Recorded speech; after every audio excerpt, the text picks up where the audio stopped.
Good afternoon, everyone. I call the meeting to order. Welcome to meeting number 55, House of Commons Standing Committee on the Government Operations Estimates, aka the mighty OGO. Today's meeting, I'm doing hybrid as usual. Pursuant to order, a reference adopted by the House of Commons, February 15th, 2023, the committee is meeting on the study of the Supplementary Estimate C. Vote 1C under the Department of Public Works and Government Services. Vote 1C under the Privy Council Office. Vote 1C under the Public Service Commission. And vote 1C, 10C, and 30C under the Treasury Board Secretariat. As everyone is aware, we are missing a minister. I understand she's in the House for a bit, so I am proposing with everyone's agreement that we switch the order and we will start with our officials from the department. So we will have no opening statement until the minister shows, and we'll go right to Ms. Cusi for 6 minutes. Thank you very much, Chair, and merci à mon collègue Patrice. And thank you to my colleagues for being here today. I think I'll begin with the motion that I gave notice of. I believe it was last week, and I don't think that we need to vote on it right now, but I do think that it would be advisable to read it. That pursuant to Standing Order 108-1A, the committee, 1, send for all receipts and invoices in the possession of the Office of the Prime Minister, the Privy Council Office, and any other implicated government departments associated with the September 2022 trip to the United Kingdom by the Prime Minister of Canada, including for all individuals accompanying the Prime Minister. A, that these documents be submitted in both redacted and unredacted form to the clerk of the committee in both official languages no later than Monday, March 20th, 2023 at 12 p.m., and that the clerk be instructed to forward the unredacted version to members of the committee. B, that these documents be published on the committee's website immediately following the redaction of all personal information in the aforementioned documents by the Office of Law Clerk and Parliamentary Counsel. Number 2, send for an unredacted copy of the completed access to information request A-2022-02366 from the Department of Foreign Affairs, Trade and Development. That this document be submitted to the clerk of the committee in both official languages within 24 hours of the adoption of this motion and be distributed to members of the committee. And B, that this document be published on the committee's website immediately following its distribution to committee members. Thank you, Chair. It's not global affairs? That's not. Thank you, Ms. Cusi. This is the one that was put on notice a couple of days ago, so it is in order. It was a continuation of the one we were discussing last week. We'll start debate on it. Ms. Cusi? Sure. If you wish. Yeah, thank you very much. We have many times in this committee, as well as in the House, asked for documents in an unredacted form. They have not arrived or appeared as such in many cases. Canadians have a right to have this information regarding this trip, which the Prime Minister and his colleagues took in September of 2022, and as such, I submitted a motion previously, but I am resubmitting it upon the advisement of the clerk with more specific information, more specific direction and instruction to receive the information, which both myself, I believe all members of this committee and Canadians would like, Mr. Chair. Thank you. See Mr. Johns, then Mr. Jouari. Well, first, I actually really like the motion.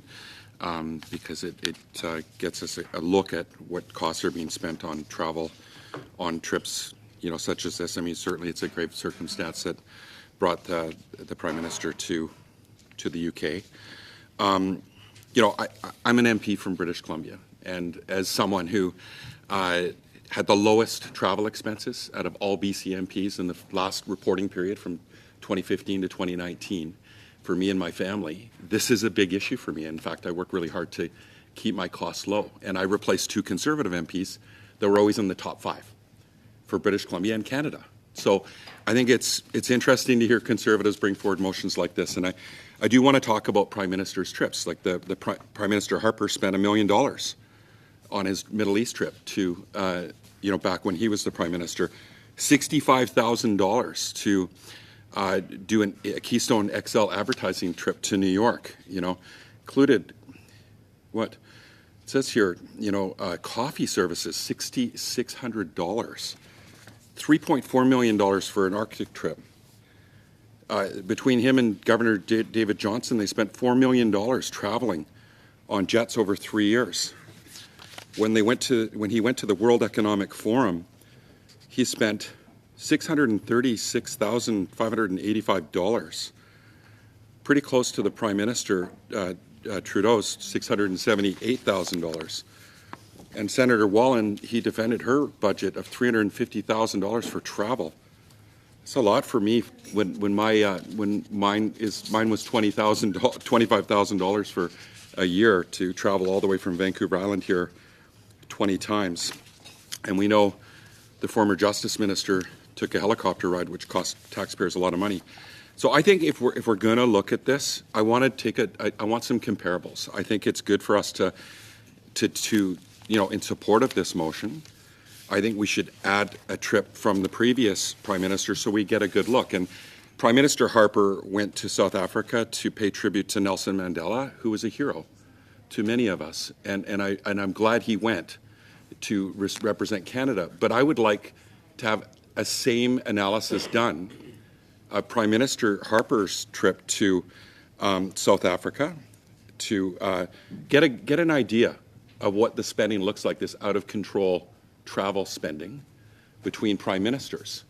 I think it's important that we don't just look at the trip from the Queen, but we also look at other really important trips that we send our Prime Minister to. And another trip where Prime Minister Harper took CEOs to China on the taxpayer's dime. I think we should look at that too. But I won't move my amendment quite yet. I think I want to hear from other members of the committee. But I do want to highlight the out-of-control, travel expenses that have been taking place, in our country. And I think I'd like to hear from other committee members before I move my amendment to ensure that gets a full perspective of not just the recent Prime Minister's trip on the Queen's death, but also I can only identify one other trip. That was Nelson Mandela that Prime Minister Harper went on.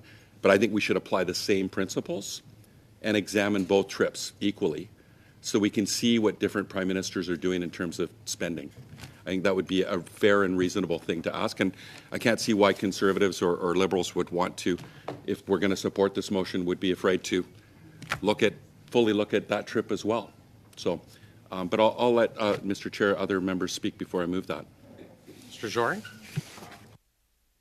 Thank you, Mr. Chair. First of all, our government and our team fully support any type of kind of study that brings clarity and transparency to any type of expenditure by any official. So that's right off the bat. And we will come considering a broader scope when we do this study, number one. Number two is the premises that we started this meeting was to hear from our witnesses. So we have witnesses here today, and we have a subsea estimate that we need to review.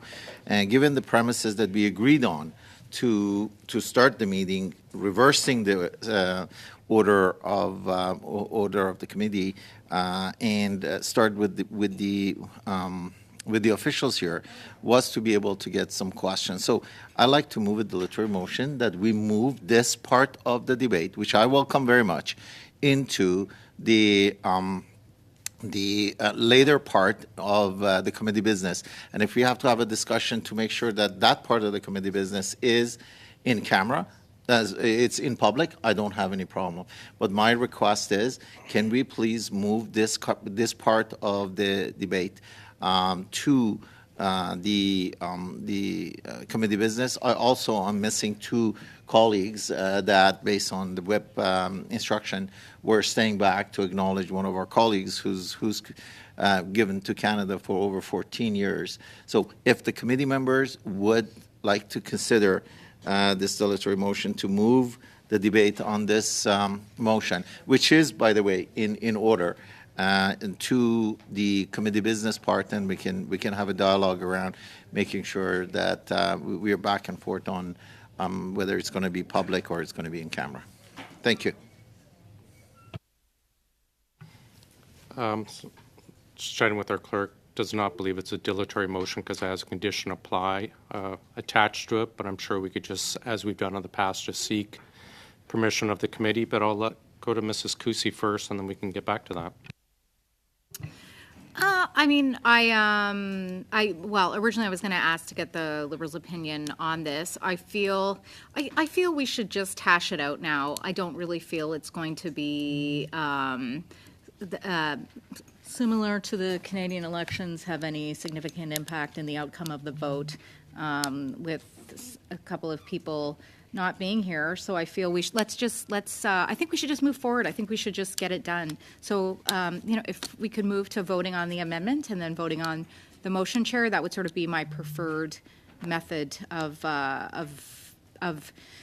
time, because I know we also have a lot of items to get through in the committee business portion, and as well, when the minister comes, I think everyone agrees we would like the full hour here. So I feel, further debate really isn't significant in determining the outcome of the debate. So I would really just suggest we continue.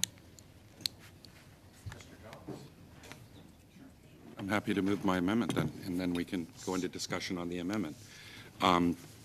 So I move that we expand the motion to include, basically all the language in here, but I would add, with the September 2022 trip to the United States by the Prime Minister of Canada, including all individuals accompanying the Prime Minister, I would add that we also include all expenses included in Prime Minister Harper's trip to South Africa to honor the late Nelson Mandela in December of 2013, and Prime Minister Harper's trip to Beijing in 2009.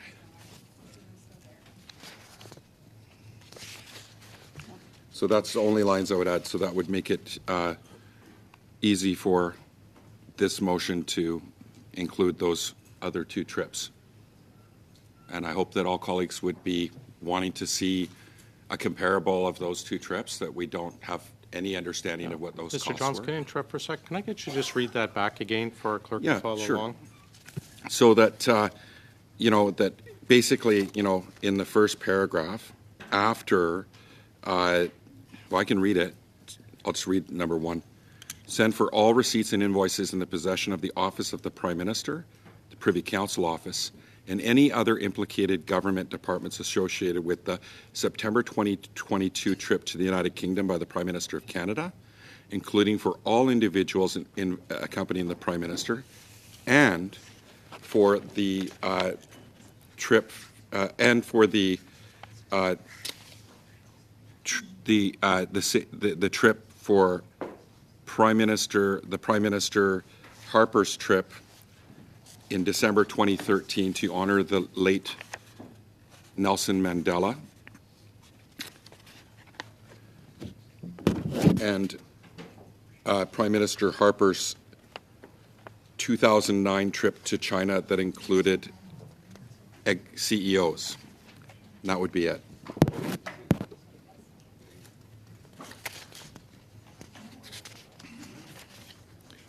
And then A and B is fine. 2 is fine. I don't have any changes there at all. Just bear with me. The clerk's asked me just to suspend for about 30 seconds so she can catch up on something.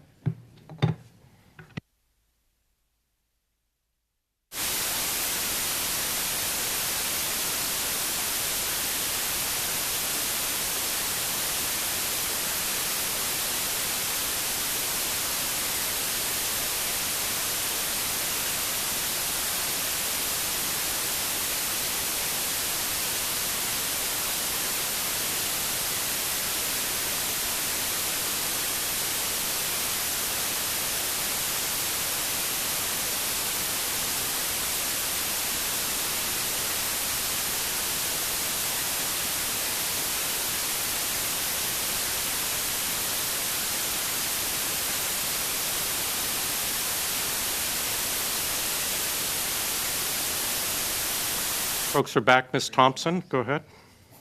Thank you, thank you. And I certainly feel that oversight transparency is incredibly important, so I don't question that at all. What I am concerned about is really the number of studies that we have before us. The McKinsey study was one that was noted to be incredibly important. We're in the middle of this process.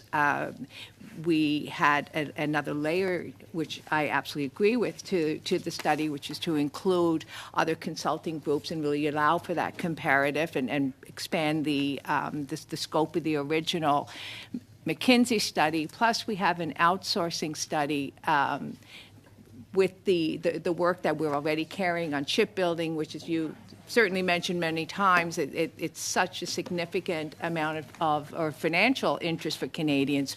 So, and we have the GG study. The amount of documentation that's required for us to do this work is significant. My concern with adding another study that requires in-depth documentation. I'm just going to interrupt quickly. It's not a study, it's just a request for documents. So it will not be studied in committee here. Fair enough, but it's still the documentation. Let's work with what we have on the table.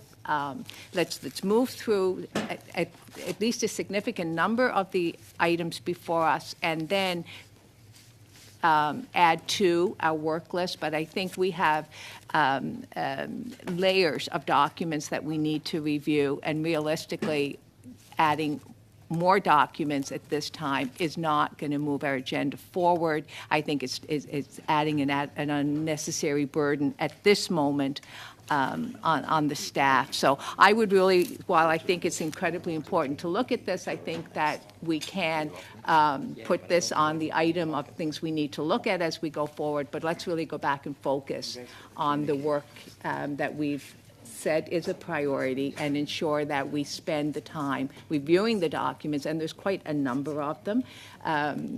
So let's do a good job on that before we take anything else on. But certainly, transparency, accountability for all Canadians is incredibly important, and I would never suggest that we don't look into it, but I think we need to pay attention to the items that we have before us. Mr. Johns, then Mrs. Manola. Just that this isn't a study. It's just like you had highlighted it, Mr. Chair. So I think it's fine. Yeah. Mrs. Manola? Oh. Seeing no speakers, we can vote on it.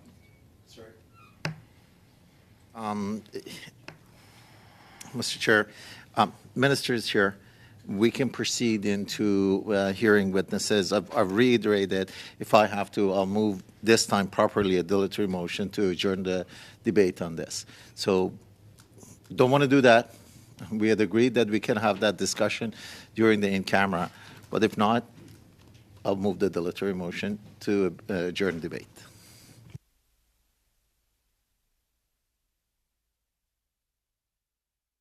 Motion to adjourn. We'll start a vote. Madam Clerk. Okay, I just have to have Mr. Davidson. Okay, wonderful. Motion to adjourn debate. Mr. Baines. I vote yes. Ms. Latancio? Hello? Ms. Latancio, I need to see your, yep, thank you. Yeah, I'm sorry. Thank you. Do you have a headset?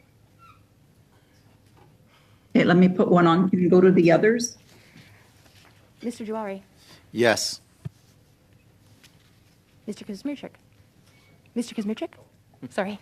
Support. Ms. Thompson? Support. Mr. Davidson? Vote no. Ms. Block? No. Ms. Kuzi? No. Ms. Vignola? Madame Vignola? Oui. Mr. Jones? No. 1, 2, 3. Ms. Latancio, sorry. Chair, I don't. I'll do a thumbs up. I'm sorry. I don't think we can recognize someone who's not wearing the proper headset. Can I vote with a thumbs up? No. No, we don't. don't Mr. believe, Chair, no. that's been recognized in the House We went of through Commons. this, but that's been Yeah. through the House. We just went through this in committee today, in a chair committee, about not recognizing people to speak without, like, this is, I'm sorry, but we've been through this for 2 years. We know it's affecting. But I will double check with our clerk, though. Mr. Hold Chair, on. if you don't Let mind- me, I will double check with the chair. Let me, Okay. 2 seconds. Oh, dear. Recognize.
Yes, this is right from from Speaker Rhoda, that without a headset you cannot participate. So I strongly urge you to go find a headset. It's been 2 years Okay. now.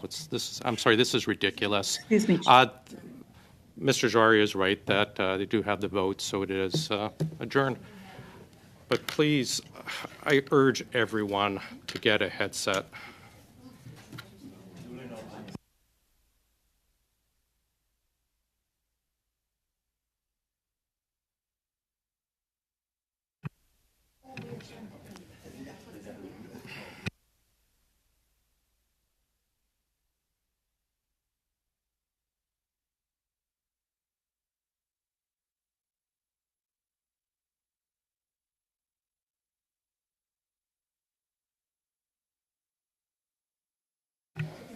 Okay, everyone.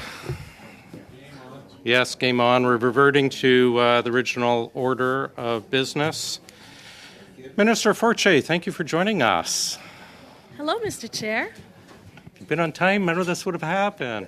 No, Well, I'm teasing. our colleague left I'm today, teasing and you, I Miss. wanted I'm to teasing you, Minister. recognize his We'll hard start with 5 minutes. We're running short. Please, if you keep it straight at 5, we'll do your opening statement. Then we'll get right to questions. Thanks, Minister. Merci, Monsieur le Président. Thank you, Chair. It's a pleasure for me to appear before you today to discuss supplementary estimates C 2022-23. But before beginning, I would like to recognize the fact that we are situated here on the traditional unceded territory of the Algonquin Anishinaabe. And today is International Women's Day. I would like to join my colleagues in celebrating the achievements of women and girls who have contributed to shaping the world that we live in today. I'm accompanied by senior officials from the department, 4 women amongst them. I introduce Annie Boudreau, Karen Cahill, Samantha Tattersall, Diane Parasini, Stephen Burt, and Jean-François Fleury. The supplementary estimates present information on incremental spending requirements, which were either not sufficiently developed in time for inclusion in the main estimates or have subsequently been refined to account the recent developments. Now, these estimates family of documents include the Supplementary Estimate C, provide insight into how the government plans to use public resources to carry out its mandate for Canadians. Mr. Chair, with these supplementary estimates, the government is seeking Parliament's approval of $4.7 billion in voted spending across 58 organizations to address matters of importance to Canadians. The three largest items in new voted spending are $500 million for military aid to Ukraine, $370 million to help developing countries address climate change, $271 million to help reimburse First Nations and emergency management service providers, such as the Canadian Red Cross, for response and recovery activities related to emergencies across the country. And I would note, Mr. Chair, that this includes the 2022 flooding in Manitoba and Alberta. Now, these estimates include funds to implement key government priorities like the Interim Canada Dental Benefit Plan, making housing more affordable, and service delivery for the CRA and old age security.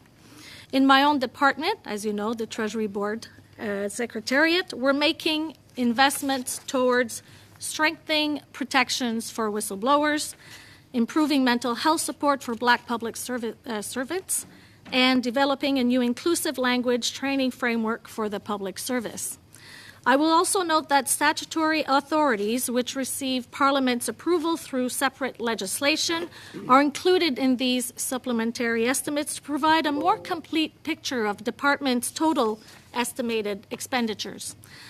Ce budget supplémentaire des dépenses. These supplementary estimates include statutory items of some $5.2 billion, which represents an increase of 2.6% with respect to previous estimates.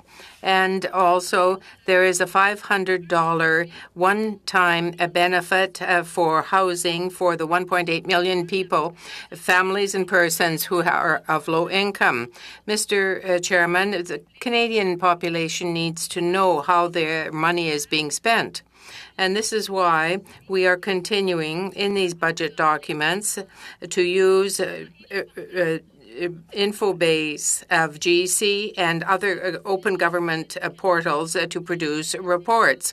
We want to provide information that is easy for Canadians to understand with respect to items that are approved by Parliament. This budget these supplementary estimates show how the money of Canadians is being invested. And it also will allow us to support our international allies fighting climate change and investing, and it will allow for investment in First Nations. This is a very crucial effort, and I thank the members of the committee for inviting me here today. You know that I and my officials are here to answer any question you may have. Thank you, Minister. We'll start with 6 minutes with Mrs. Cusi. And thank you, Minister, for being here today. I see you've asked for $486,378 for this 5-week fiscal period for review of the Public Servants Protection Act, and yet you and your government didn't vote in favor of C-290. So I'm wondering, your government is just clearly at this time, especially given everything that we're seeing on the foreign interference file, which we saw today actually dates back to 2019. Really just a series of cover-ups. And frankly, I was actually really shocked your Prime Minister didn't suggest an inquiry, because I kind of felt like this is what happened with C-290, that this private member's bill was put forward, and so in a panicked response, you put together this advisory board on the whistleblowers. Why instead? So my point is, your government at this point, and in fact, we've seen it in this meeting as well, the closure of debate and asking for the documents around the UK UK trip, your government is just on a terrible track record right now of transparency with Canadians. And Canadians are waking up to that. We saw that in question period today, where your Prime Minister sadly had to try and use so many tactics that we've just seen before time and time again in terms of trying to deflect to perhaps errors my colleagues have made or tactics on International Women's Day, which we've seen before. Why didn't you just support C-290, and will you commit to more transparency, Minister? Well, thank you for the question, and we all know that those who disclose serious wrongdoing must be protected, and that is why we are currently asking an expert external task force to study how the federal disclosure process can better protect and empower employees to come forward, and I really look forward to their advice. Also, I think all parties agree on better protecting whistleblowers, and that's why Bill C-290 makes some constructive changes, but also would create some structural challenges. I've had very good conversations with the MP Garon bringing forward C-290, and we hope to find common ground to better protect our world-class public servants by taking some of the information in C-290 and making sure that we also reduce those structural changes to make sure that we have a law that provides a secure and confidential process for disclosing serious wrongdoing in the workplace and also protection from acts of reprisal. Thank you, Minister. And I appreciate more of that information on the, I don't think that it is the protection of whistleblowers by this government. I actually think that it's desperation of public servants that felt compelled to protect their nation and to provide information which is pertinent and imperative to the democracy of this country that drove these two individuals, or these individuals from CSIS to come forward for this information. So I think that your government has been significantly behind on this issue for some time. And as I said, this task force just looks like another attempt to try and cover up transparency when you were given the opportunity with C-290 just to accept that. To move forward with that. In addition, you mentioned about maintaining public service morale. We see here as well in the estimates that you have put aside $817 million for professional services. You know very well we've been undertaking a study of McKinsey here. Previous to that, we were looking at other procurement issues. There has been a call to study other agencies outside of McKinsey. So why then do you continue to undermine public servants who are sitting with you here today even and provide another $817 million for consulting firms? So in addition to transparency, which I believe your government is failing on, you're also failing in terms of the public service morale. And frankly, it's showing in the numbers that we've seen recently in terms of support at the lowest place historically that I can remember in both private union support and public union support, Minister Fortier. So what do you have to say to that regarding the amounts put aside for consulting services, professional services? Thank you. Well, thank you for that question, and we know that we have a very ambitious agenda. We have been supporting Canadians on many matters, and we need to do that with the public servants, and they are doing a great job. We also need to complement their work to make sure that we deliver on that ambitious agenda, and that is why, for example, we need to complement that work with IT, for example, and that is where much of the outsourcing will be to help us make sure that we deliver for Canadians. As you know, over the past decade, the percentage of government expenditures for professional services has remained relatively consistent to the growth of the public service. Therefore, it's important to show that we are continuing to make sure that that is still consistent with the outsourcing that we're doing. Yeah, well, thank you, Minister, again. What I'm seeing consistent across not only the Treasury Board, but also across the entire government, starting from the top, is a consistent lack of transparency, a consistent effort to put your trust in the public service and not the protection of the whistleblowers as well, you. Chair. Thank That you. is your Thank you, time. Minister. Before we go to Mr. Jouari, Minister, are you with us for a full hour from the start time? That was the expectation, if I'm not mistaken, Wonderful. Mr. Chair. Wonderful. But No, if we you want to just- cut it, I'm really open So you're staying for to you're that. staying for 2 hours. Wonderful. That's No. Thank you, Mr. Jouari, for 6 minutes, please.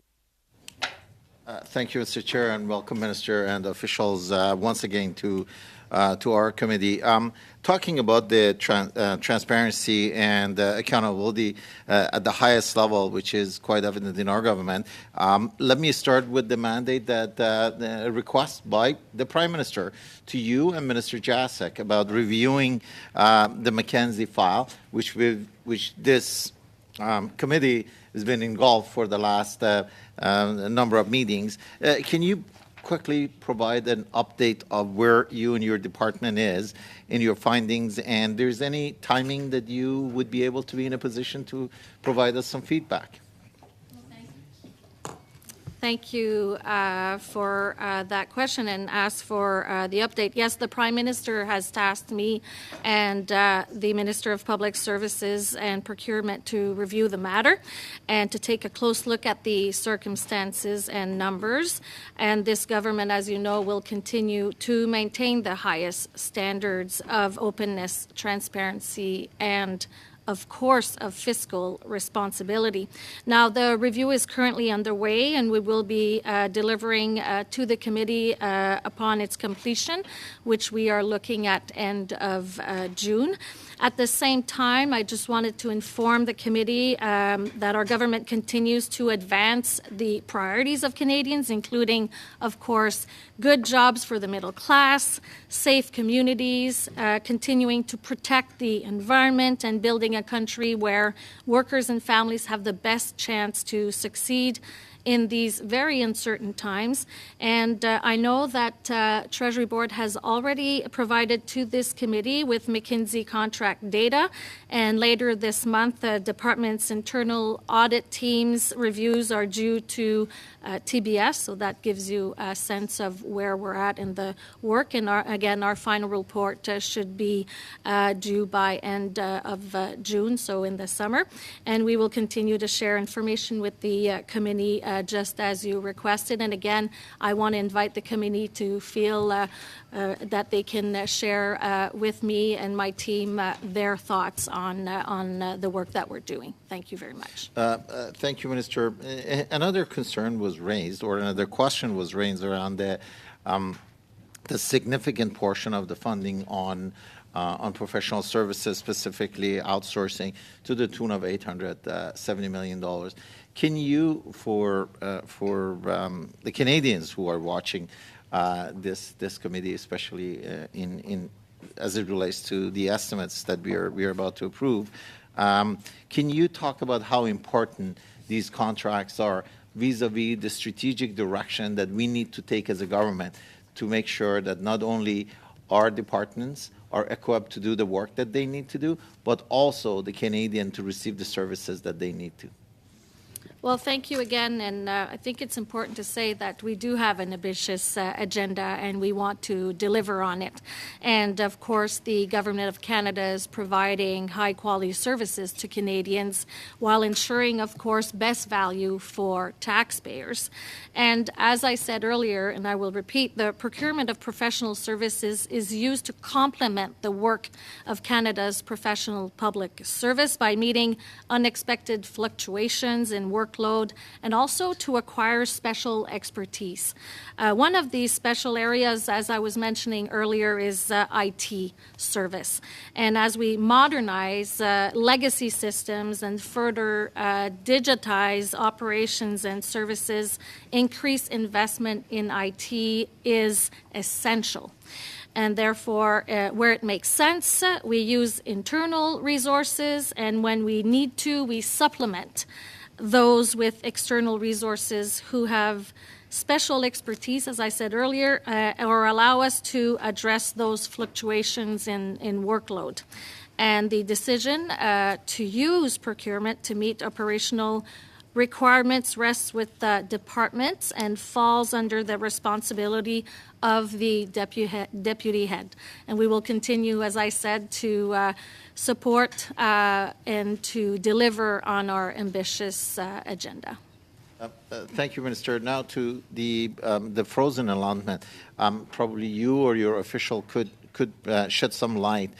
There's this, and the C estimate indicates that about 7.7 billion in money already approved by the Parliament is now administratively frozen by the Treasury Board. Can you provide some background on why these are frozen and what are the driver of those? Yes. Yes, of course, and frozen allotments are not available for expenditures and must lapse unless otherwise directed by Treasury Board. And we know that freezing allotments is a normal tool to ensure resources are managed prudently, and that they can be used to enforce conditions Treasury Board assigns to funding or to reprofile funds to a future year. So this case right now in the supplemental C, we're talking about the Crown Indigenous Relations is frozen for a settlement, as the timing of the settlement payments is difficult to predict right now. And we also have the contaminated sites remediation that are frozen right now due to taking a bit more time to be able to deliver on this. So that's why we have those that tool that permits us to freeze allotments. Yeah, thank you, Minister. Mrs. Vinola for 6 minutes, please. Thank you very much, Chair. Thank you, Minister. Ladies, gentlemen, thank you all for being here this evening. The supplementary estimates provides for additional allotments of $10.3 billion. And the parliamentary budget officer said that within 5 weeks of the beginning of the fiscal year, these funds have to be spent. There are some weeks remaining. Here is my first question. These $10 billion, will they be able to be spent in the coming 23 days? Well, first of all, thank you for asking the question. I'm going to let Annie answer. Thank you very much.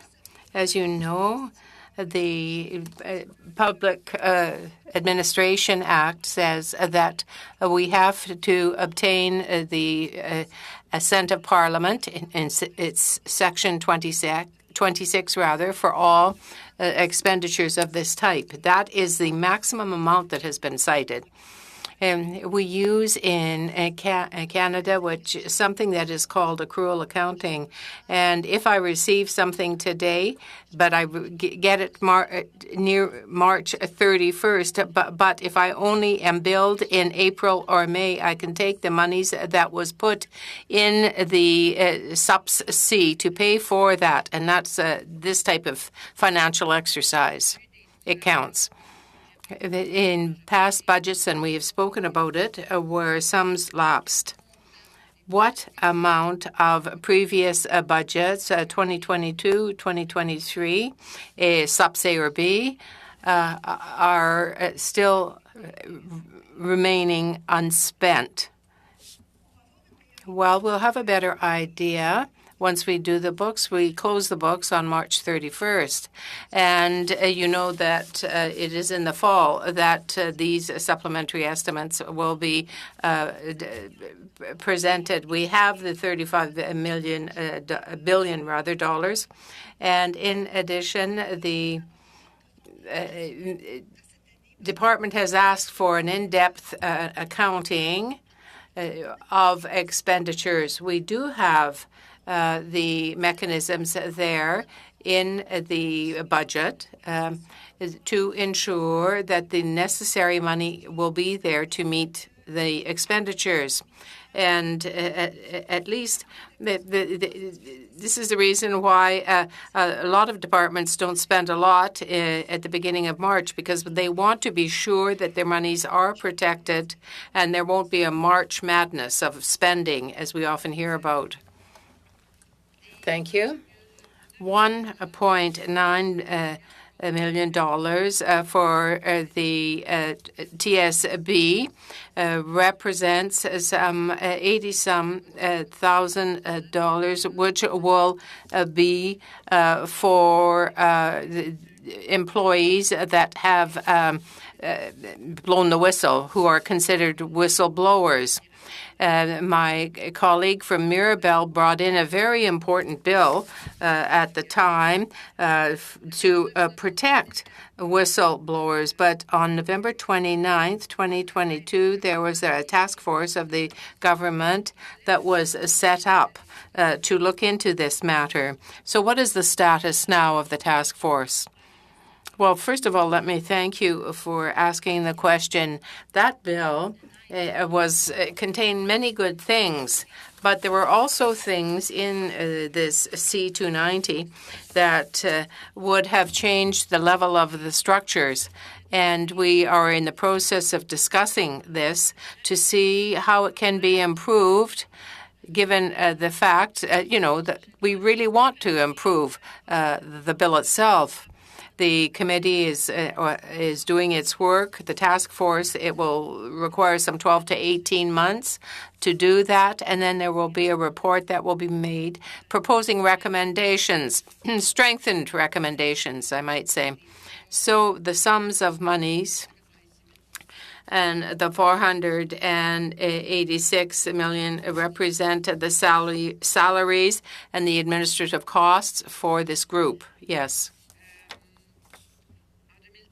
In 2017, OGO, or Mighty Ogo, as our chair often says, is not even listening. Now. Thank you. Taking from you. Donc, notre comité a déposé un... Our committee brought in a report concerning whistleblowers. And can you tell me if the recommendations of that report will, and I might say finally, be put into effect? Well, thank you again for the question. Clearly, we want things to be done correctly and no half measures. The adoption of the recommendations that were made in the OGO report are important, and the recommendations may possibly overlap with other recommendations from other reports, and we don't want duplication. We want the recommendations to be achievable, and we draw inspiration from all of that to implement the Act. Mes 5 minutes. What about my extra 5 minutes? Johns for 6 minutes, please. Thank you, Minister, for being here. Happy International Women's Day. In the Department of Indigenous Services, they're requesting $170.9 million for the continued implementation of Jordan's Principle. Now, this funding, it cites, will be used to provide First Nations children with access to needed health, social, education products, services, and supports. Can you talk about how many First Nations children and families will benefit from this funding?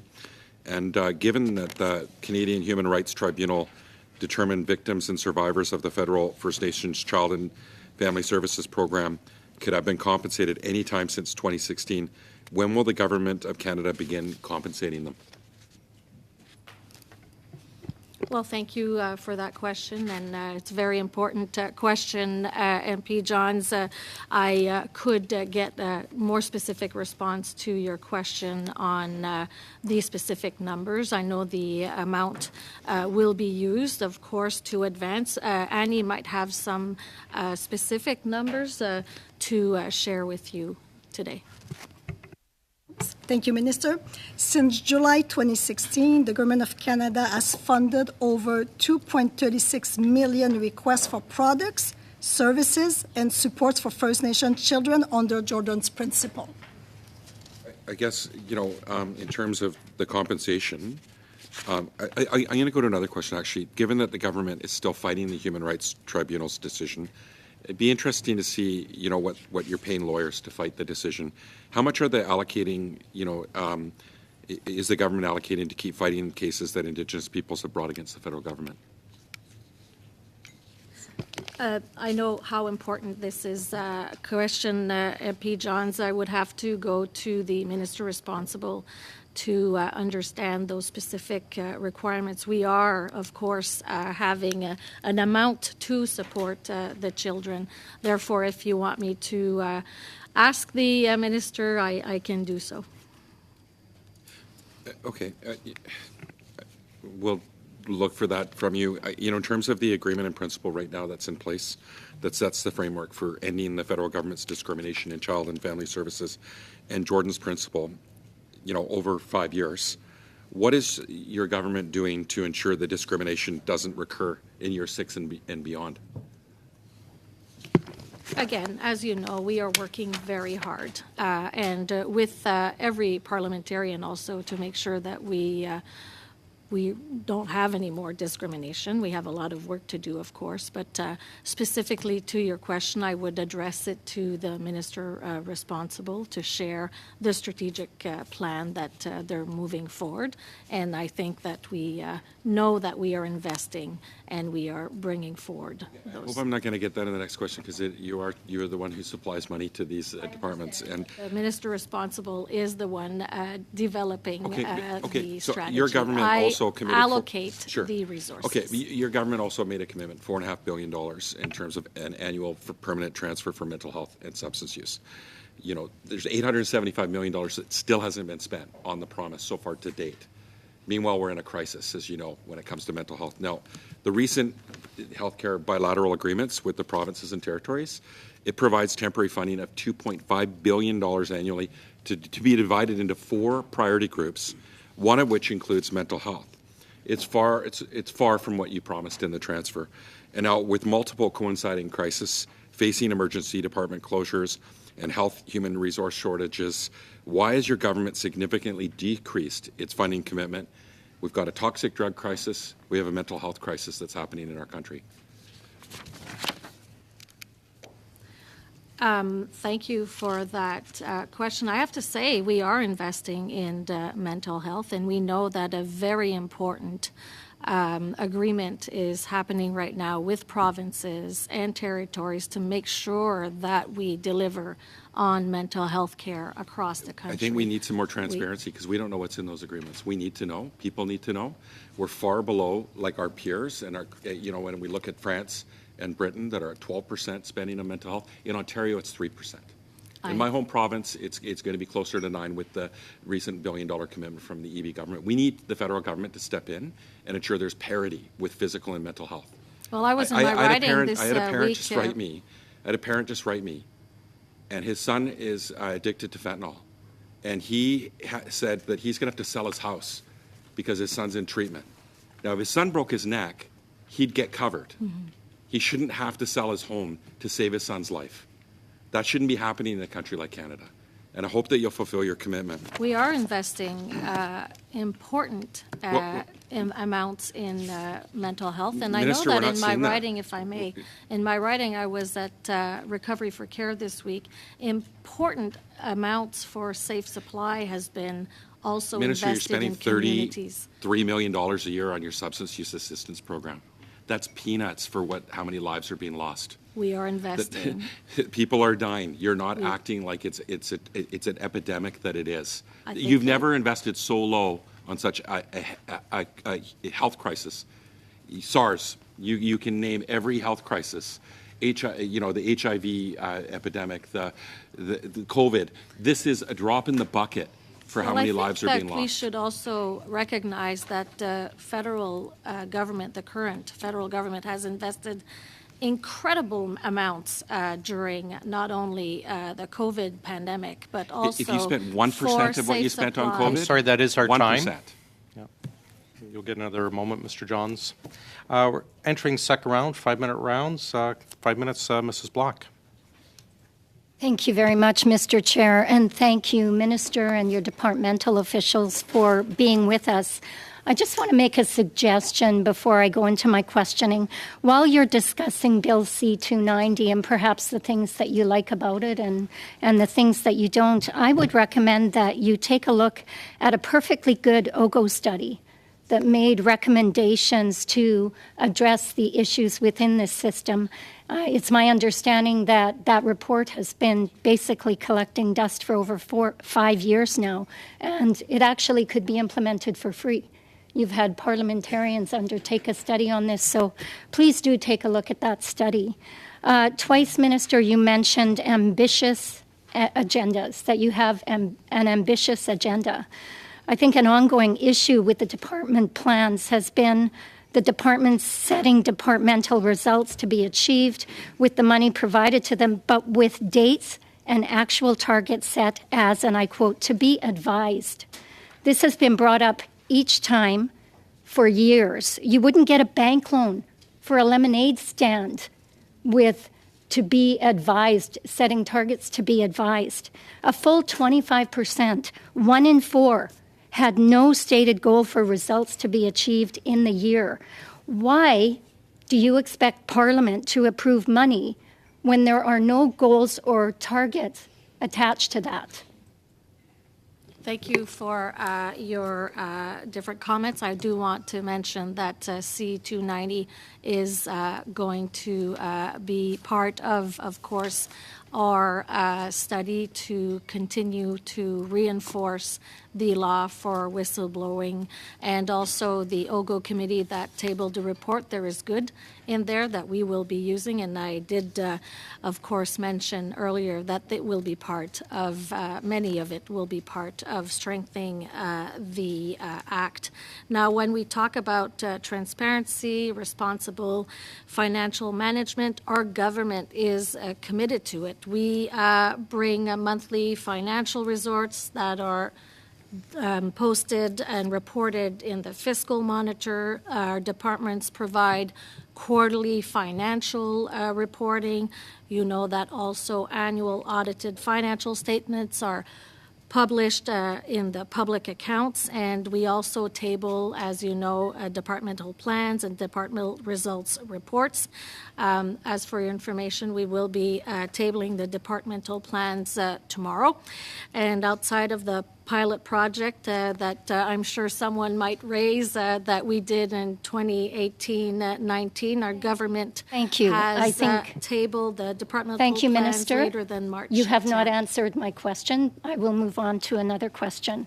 In the PBO report on the supplementary estimates, he states, and this is in reference to a quote from you, Minister, when explaining the supplementary estimates, and I'm going to quote him, "This effectively means the government requires more time to figure out how their spending announcements can be implemented." So this, again, this seems like a trend when it comes to how the government is making announcements that are surrounded by great fanfare, but not followed up with any great plan. Targets, goals set with no targets, with to be advised behind them. And Canadians are left in limbo, knowing exactly what their money is being spent on and when it's actually going to happen. Now, you've just told us, I was going to ask, when the departmental plans were going to be tabled, and that's happening, as you've said, tomorrow. We'll be looking for that. Can you confirm that every single goal that's been set in those departmental plans has a target set? Well, thank you again for your question. And as I mentioned, and I will repeat it, our government has ambitious targets to improve quality of life and of Canadians, and we are delivering. Some results do not have yet I've asked a question, and I would really like you to answer my question. I am answering. Because this is my time. I understand. And I've just asked if you can confirm if every single goal in the departmental plans has a target set. I'm sure you've seen them. If they're being tabled, you must have looked at them. And a quick answer, please. Yes. in some cases, departments may not be able to have any target, and I will give you a couple of examples. Some indicators are new, and expected data was not available at the time of the reporting. That's one example. Another example, departments may have stopped collecting data because of COVID-19. They have more pressing issues to take care of. And another example could be as well that some information is census. They need the census in order to be able to get the data. So year after year, it will be for sure missing targets that are not available, but there are very good reasons for that, and that will be included in the documents. So then no is the answer. That no is the answer. That is our time. Probably is Thank you. the answer. Mr. Kuzmirchuk, please, for 5 minutes. Well, thank you, Mr. Chair, and thank you, Madam President, for being here at the OGO Committee. It seems like you're appearing here on a regular basis, probably at least once a month. So I wanted to say thank you for always taking great time and great care to answer our questions. Yesterday was a historic moment in the House of Commons. The President of the European Commission, Ursula von der Leyen, addressed the House of Commons, addressed Parliament, and it was a historic moment for many reasons. At the start of her speech, she dedicated it to the situation in Ukraine, the valiant bravery of the Ukrainian people in fighting back against brutal Russian aggression. And she highlighted the fact that it was really the efforts of Canada, the decisive efforts of Canada early on in training and preparing over 30,000 Ukrainian soldiers to be prepared to thwart Vladimir Putin's egregious aggression and war. And also went on to say that Canada has demonstrated tremendous leadership, tremendous global leadership, decisive leadership in terms of supporting Ukraine, both in terms of humanitarian assistance, but also in terms of military assistance as well. And of course, Canadians and Canada continues to be supportive of Ukraine's defense against Russian aggression. Can you explain what funding Canada is providing to Ukraine during these estimates? Well, first, thank you. Yes, Canada and Ukraine have a long history together, and a year after Russia's illegal and unjustifiable full-scale invasion of Ukraine, Canada continues to be, as the EU Commissioner put it yesterday in her historic address, as an inspirational leader who has been central to galvanizing support for Ukraine and its people. And as you know, since February 2022, Canada has committed over $1 billion in military assistance to Ukraine. And in these supplementary estimates that we're presenting today include funding to continue providing Ukraine with valuable military training and equipment to defend its freedom. It includes $500 million for that, and also as part of the Government of Canada's response, special programs have been introduced to help thousands of Ukrainian, if my memory serves me well, over 170,000 Ukrainians have come to Canada since, and in this supplementary estimate, it includes $170 million to provide transitional financial assistance to help those families take care of their basic needs while they settle in Canada. Therefore, I think the answer to your question is that we are really working and making sure we're supporting Ukraine in this fight. Well, thank you, Madam President, and certainly what you just described describes a country and Canadians that really are stepping up in this incredibly pivotal moment to defend democracy and to defend freedom and to support, I should clarify, support Ukraine and its defense, not just of its own borders and territory and people, but really they're defending democracy and freedom around the world. You mentioned the fact, that Canada and Ukraine have a long-held relationship. You've stated the support that's being provided for Ukrainian refugees. There's about 170,000, I think you mentioned, have arrived. I'm just wondering if you have the numbers in terms of how many have been approved for the emergency visa. I'm just curious off the cuff if you have that information. The last number that I heard was around 500,000 that have been approved for their emergency visa, and I'm just wondering if you might have that information. And thank to my official supporting the answer to the question, through the Canada-Ukraine Authorization for Emergency Travel, the Q8 that some call it, Ukrainian nationals and their family members can apply, as we know, for a temporary resident visa to travel to and stay in Canada temporarily. Now 514,000 temporary resident applications have been approved between March 17th, 2022 from last year and January 24th, 2023 of this year, and probably more now. So that would answer your question. Thank you.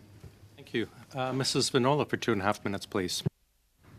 Thank you very much, Chair. Minister, earlier we talked a little bit about it. We're going to have a record of some $10 billion for professional services, in addition to the professional services within the public service. I'm wondering, when we look at the monies necessary for hiring external contractors, sometimes it might be the same subject that is dealt with in a given department when it's already been dealt with in another apartment. Are you absolutely sure about the expertise within house? Could you not create criteria for this expertise that you talk about that has to come from contractors? Surely, it seems to me it's gigantic as a sum of money, these $10 billion you're talking about. Can't we find that expertise in-house? Well, thank you for asking the question. The directors and the senior officials of various departments have to plan for the work in their department and also for the outside contractors. The work has to continue also to be done within the department. On the short term, we sometimes have to bring on external help, but there is some lack of expertise in developing the goals that we are seeking. And it's a challenge that has to be dealt with, and that allows us to turn to the external resources that exist. It's something that all of North America is facing. We want the work to be ongoing, and I don't know if anybody wants to add anything to this. Yes, but when you talk about strategies, and when you talk about suggesting or thinking outside of the box or helping people to think outside of the box, it's possible to create in-house teams, sort of flying squads, if you like, and I think that would cost far less than $10 billion that is going to be spent on bringing in external advisors. Well, the way in which we address the issue can be dealt with by my colleague. Thank you. We are trying to set out some guidelines to help the departments in terms of digitization, to have them to prepare hiring plans, how to plan more specifically the investments that they will be making within the public service to have a better capacity. And of course, it's certainly better to have that capacity there, but there is the outside world. Minister, as president of the Treasury Board, you have a mandate commitment to establish a mental health fund for Black public servants. It arose from the Thompson class action suit, which you're well aware of, the Nicholas Marcus Thompson et al. Versus Her Majesty the Queen, where on July 9th, 2021, the plaintiffs filed a motion seeking an order for the establishment of a fund to provide mental health services and counseling for Black public servants who have suffered mental health and physical symptoms associated with experiences of racial trauma and systemic discrimination within the public service of Canada. So it's been a year since Budget 2022 and your commitment of $3.7 million for a Black-led engagement, design, and implementation of a mental health fund for Black federal public servants. Can you tell me about the current status of the program, what work has been done in the first year, and how much of the $3.7 million has been spent? Thank you for that. It is an incredible, I will say, commitment that we have to have a Black public service mental health fund in place. And we have been working in the last year making sure we prepare the strategy and making sure that we have an ask to develop a whole just trying to get an idea of, like, you know, I mean, it was because of the courts. So, I mean, because of the court decision. So, I mean, I'm wondering what the status is. You know, work's been done. How much of the money's been spent? What's it been spent on? Is the work being done by, in terms of Black-led? And how many Black executives at your, Treasury Board are leading the program? And what is their classification? You know, we want to know that this is being undertaken by them. So we have been working very hard to develop the Black Public Service Mental Health Fund, and I don't have the specific numbers of out of the $3.7 million that has been spent at this time. I would provide this with you. Is the work actually ongoing right now, and is it include Black employee networks? Is this actually happening? Yes, we have been co-developing the, let's say, exercise of having the Black Public Service Fund. Have you been consulting the Black Class Action Secretariat, which prompted the need for this mental health? We are. Veux-tu répondre une partie? We have been working with the communities and networks of Black executives as well as Black public servants within the public service to really co-develop. What about the Black options. Class Action Secretariat? I'm not. I'm afraid the that is Black our time. Action Class Secretariat is not working on the Black Public Mental Health Fund at this There's been no time. consultation. Mr. Johns, It's Minister. another file completely. That is our time. I understand you might have some information you could share with the committee to follow up to Mr. Johns's The question. $3.7 million, I could provide more insight Sure, on. and any of the other amount. questions that Mr. Johns But had I can outstanding. also discuss on the hard work that is being done and what we're trying to accomplish in the next phase of having a Black Public Service Mental Health Fund for the public service. Thank you. And is Ms. Kusi for the final five? Sure. Thank you, Chair, again. Minister, I'm just consistently shocked by the headlines that I read with your picture. The one I saw most recently, which I guess is what we'll study next, is the estimates, which are $432.9 billion, which I understand is an 8.9% increase compared to what was proposed a year ago. But since we're here today discussing the supplementaries, I see here that you're asking for $10.3 billion in the supplementary estimates. I'm just shocked that you require this amount of funding at a time where Canadians are seeing a 40% increase in food prices, at a time where young Canadians are being priced out of ever potentially owning a home. So I'm just wondering, how can you possibly justify $10.3 billion more when Canadians are in a difficult cost of living situation as well as 40-year high inflation?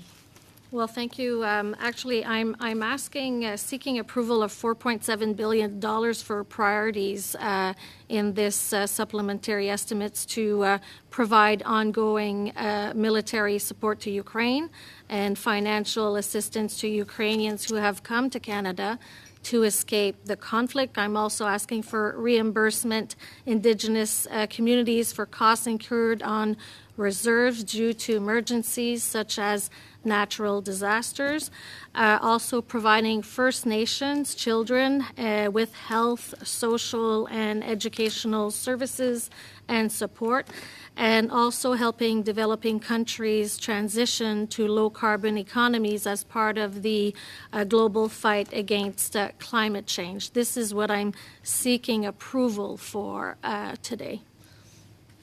Thank you for that.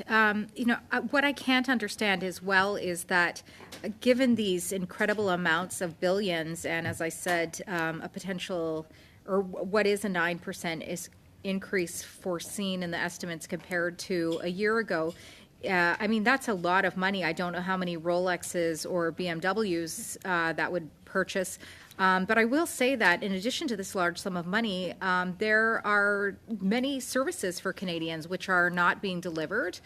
We've seen this last year, Canadians having a lot of difficulty obtaining passports. We've seen 2.1 million immigration cases in our backlog. We've seen just a ballooning public service, as well as incredible costs for consultants which are being brought in an effort to try and deliver these services as well. So it seems very evident to me that you're failing on both fronts. This government supposedly committed to a pay-as-you-go model, and yet we're being asked for more funding now. So what I'm seeing is significant more spending and no delivery or lack of delivery of services for Canadians. How can you justify that, please? Well, first of all, I believe that we all been through COVID in the last 2 years, and we did deliver in supporting Canadians, workers, families, businesses to be able to bridge through the pandemic. Many investments also helped, like the wage subsidy, to support those businesses that are still open today and able to keep their workers. Just recently, we also committed to support vulnerable Canadians who also feel the cost of living. As we all know, this is a global effect of the pandemic, the cost of living going up. So we have doubled the GST credit, sending checks to 11 million Canadians, households who needed it the most. Also providing a $500 top-up to Canadians struggling to pay their rent. Also, we've brought forward the dental care to Canadian children 12 years and under, helping families cope with making sure that they have that support. And if I can also share the fact that we've permanently eliminated the federal interest on Canada's student and apprentice loans. Therefore, we are continuing to support Canadians in these difficult times, and our investments are targeted. They are intended to make sure that we can continue to grow the economy and make sure that Canadians can continue to be in a good situation while we are, of course, looking at this global difficulty that we're living with. Thank you, Minister. Mrs. Thompson for the final five. Thank you, Mr. Chair, and welcome, Minister, and it's good to see your team with you again. We know bargaining with unions takes tremendous effort and goodwill, but it can obviously bring about successful agreements, such as the one you mentioned during your last appearance to committee, and that was regarding ACFO. Could you please update the committee on how that went, and then the renewal of public service healthcare plan, and why that matters for the current round of collective bargaining? Well, thank you. And we are continually, of course, making sure that we, as a government, are committed to working together in providing a good conversation with the unions. And, of course, we want, in good faith with bargaining agents, to achieve results that are fair for employees, but also reasonable for taxpayers.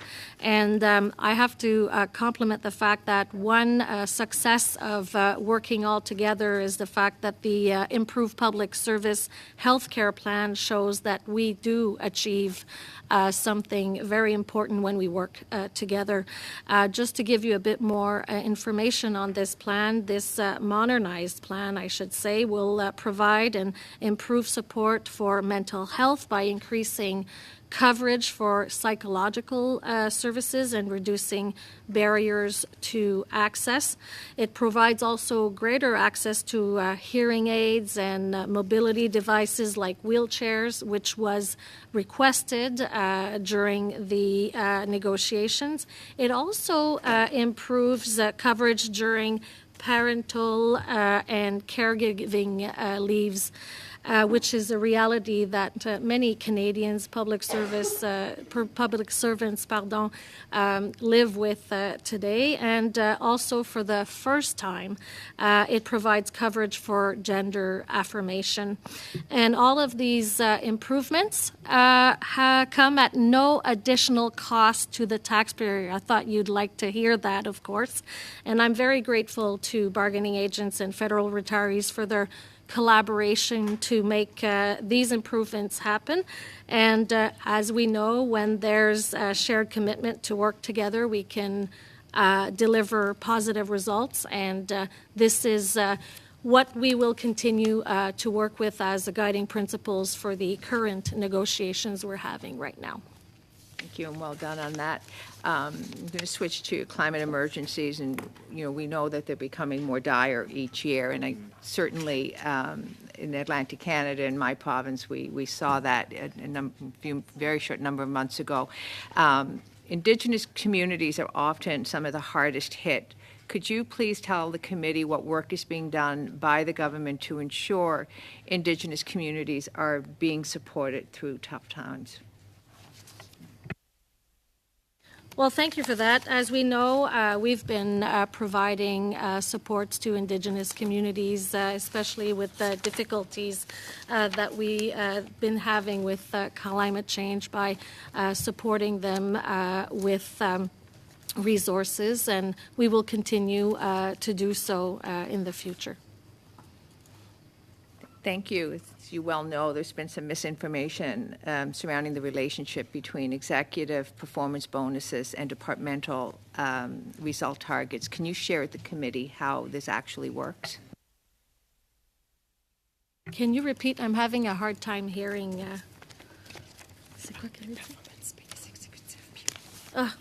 Sorry, no problem. There's misinformation surrounding the relationship between executive performance bonuses and departmental result targets. And if you could just speak to the committee about how this actually works.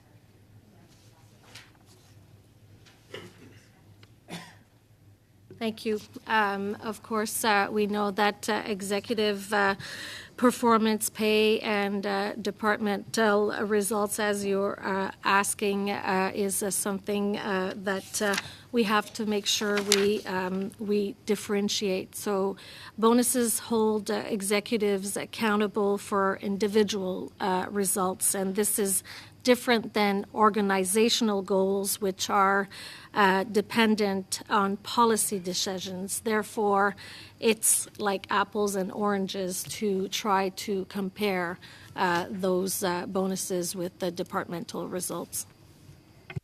Thank you. That is our time, I'm afraid. Thank you. Minister, thank you for joining us. I appreciate you sticking around. And we'll let you go, and we're going to go right back to our regular round. Colleagues, we are short of time, so we will just do one round of 4 or 5 minute, actually I lied, I'm sorry, 5 minute, and then 2.5 minute interventions. Then we have to go in camera for, or then we have to do our vote on the subs, and then go in camera on a couple items. Ms. Block, you're up for 5 minutes. Oh, sorry. I have a different question, and it's just while the minister is taking her leave, and and you can let me know if this is out of order or not. And it's in follow-up to a commitment to get information back to a member when they ask for it or to the committee when they ask for it. And I do know that PACP has adopted this motion, and I want to suggest it here. I don't know if it will be in order, but they passed a motion that when undertakings are given by witnesses at committee meetings to provide further answers to questions or follow-up information, the witnesses be given 3 weeks to provide the committee with a written response. If a response is not received within the specified time, that the committee invite the appropriate accounting officer to appear before the committee to explain why the information has not been provided in the time requested. And so I want to leave that with you. Let me know if it's something that we can deal with here and now, or if we would deal with it later. We can deal with it here and now. This is something that public accounts and several other committees have actually sat on, does do, where they pass a formal motion for, we constantly ask for documents or answers back. They have a 3-week time period. We can do it as a motion, official motion, or we can just agree that that will be the will of the committee going forward. Funny enough, I think it was actually passed by a former Liberal Logo member at Public Accounts. Go ahead, Mr. Kuzmierczak. No, Mr. Chair, it's an interesting motion, interesting suggestion, but I was just wondering if my colleague would allow us to maybe consider it and then take this up in the next meeting. Of course. Sure answer. Thanks very much. Is it yourself or Ms. Cusi is going to take the round? Ms. Cusi, please.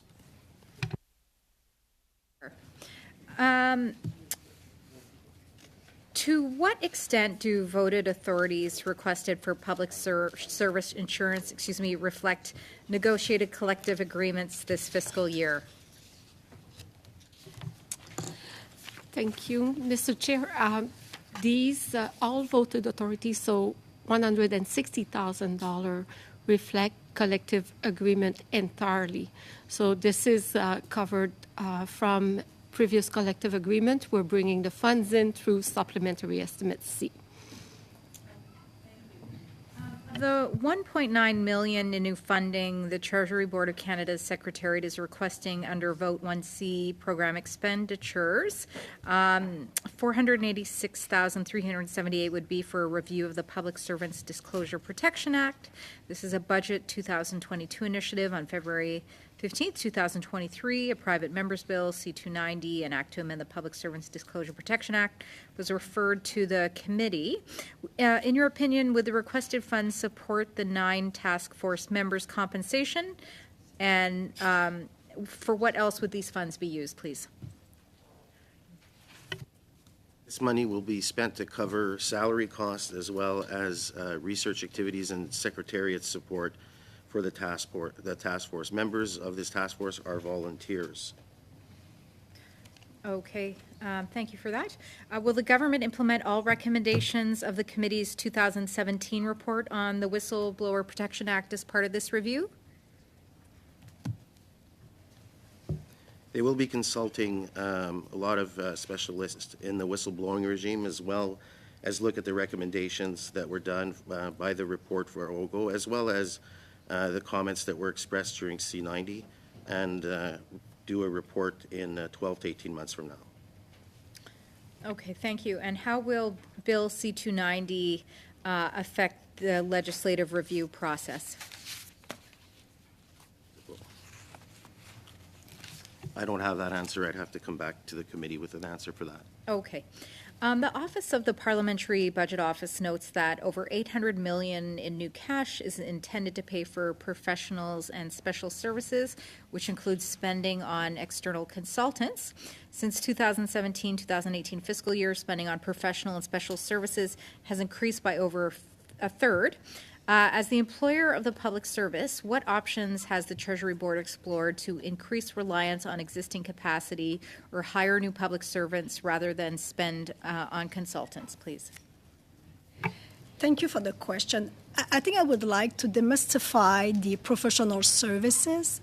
Inside the amount, we have 14 categories, consulting representing only one of them. So in those categories, we have nurses, that has to go up north to provide help to indigenous communities. So I would not consider that as being business consulting. We have also legal services, protection services. We have also training, educational services. So I think we should look at all those 14 different categories, because management consulting is the one that it represents 5% of the total. And as you said, it was also indicated in the PBO report. Okay, thank you for that. Given that information, do you think the government is prepared to contain costs related to professional services? And if so, what are some ideas being discussed in an effort to do that, please? So the mix between personnel and the mix between professional services, it is at the end of the day a decision from the accounting officer, which are the deputy ministers in each organization. They will look at their priorities, they will look at where are the skill shortages, and they will decide what's the best for them to split the money in order to be able to deliver their own mandates. Sure, I think I'll stop there. Chair, thank you very much. Thank you. Thank you, Mrs. Cusi. Mr. Baines, please, for 5. Thank you, Mr. Chair, and thank you to our witnesses for coming in today. The Canada Revenue Agency is requesting $213.8 million to address the post-pandemic sustainability of contact centers. The agency anticipates 5 million calls from individuals and 1.6 million calls from businesses in 2022-23. This funding will be used for call agents, support functions, and related internal services, and will help the agency preserve current capacity and service levels. So how have the Government of Canada's digital transformation efforts affected the efficiency of these contact centers? So I could address that. Thanks for the question. Revenue Canada or Canada Revenue Agency is a fairly sophisticated user of digital services, has been one of the leaders among agencies in terms of the services being offered to Canadians. Not getting into the details of call centers specifically, I can say that they have been driving their program in a way to make sure that it stays modern and accessible to Canadians across the board. So it's something that they haven't come to us to ask for help on, but I have a high degree of confidence that they're taking the digital considerations into account as they build that program. Okay, so they haven't raised any issues with the Treasury Board concerning its hiring and training efforts for call centers? Has that happened? Hiring and training efforts for call centers? No, they have not raised that. Okay. And just shifting gears here, the Department of National Defence is requesting $167.8 million for Canada's military contribution to the Global Coalition to Counter Daesh, Operation Impact, North Atlantic Treaty Organization, assurance and deterrence measures in Central and Eastern Europe, Operation Reassurance, and the United Nations Peace Support Operations in Africa, Operation Presence. This funding will support overseas missions, including military training, capacity building for international partners, counterterrorism operations, the deployment of task forces, and contributions to the UN peacekeeping missions, the missions promoting peace and security in the Middle East, Eastern and Central Europe, and Africa. So what is the proportion of requested funding allocated to each of these operations? Thank you for the question. So the 167.8 million is divided this way. Operation Impact, 106.7 million. Operation Reassurance, 56.6 million. And Operation Presence, 4.5 million. How do you foresee Operation Reassurance funding changing based on Canada's support to Ukraine since February of 2022? Funding for Operation Reassurance is not expected to be affected by Canada's support to Ukraine. Canada remains committed in both our partners in Ukraine and our allies in NATO. Okay.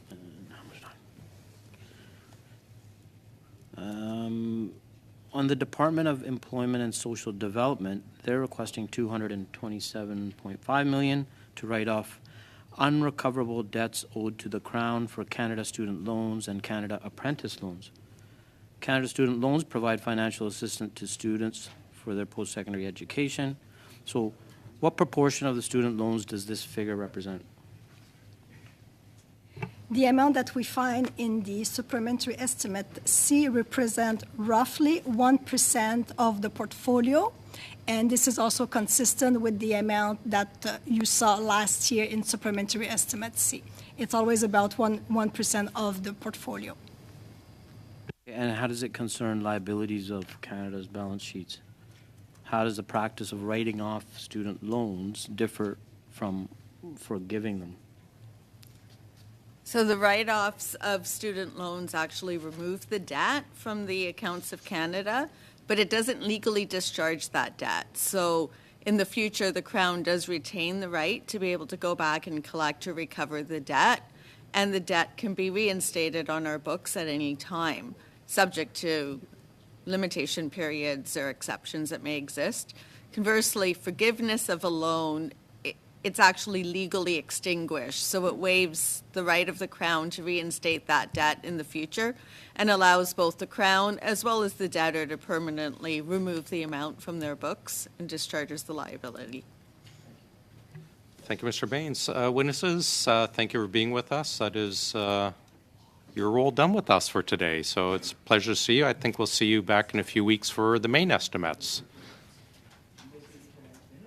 Oh, good heavens. I sincerely apologize. I should just pack up and go. Messed up from the beginning of the meeting. I apologize.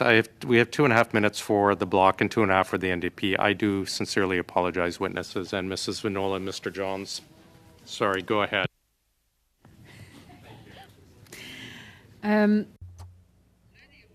One of the roles of Treasury Board concerns parts 4, 5, and 6 of the Official Languages Act.